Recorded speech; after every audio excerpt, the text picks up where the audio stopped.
শঙ্খ। শঙ্খ একটি প্রাকৃতিক উপাদান। প্রাচীনকাল থেকেই এটি পূজার কাজে ব্যবহৃত হয়। প্রতিটি হিন্দু বাঙালি পরিবারে নিয়ম করে নিত্য পূজার অন্তে সকাল সন্ধ্যা শঙ্খ বাজানো হয়। এতে করে গৃহস্থের বাড়িতে অশুভ শক্তির প্রকোপ কমে এবং সংসার সুখ শান্তিতে পরিপূর্ণ হয়। তবে শাস্ত্রমতে শঙ্খ ৩ বার বাজানো উচিত। কেন? শুনুন। শঙ্খধ্বনি দ্বারা শুভ শক্তিকে নিমন্ত্রণ জানানো হয়, অর্থাৎ দেবতারা আমন্ত্রিত হন।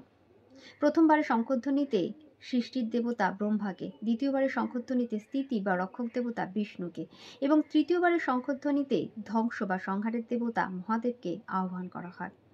৩ বারের বেশি শঙ্খ বাজালে শুভ শক্তির পাশাপাশি অশুভ শক্তিকেও নিমন্ত্রণ জানানো হয়, অর্থাৎ দানব বা অসুররাও আমন্ত্রিত হন।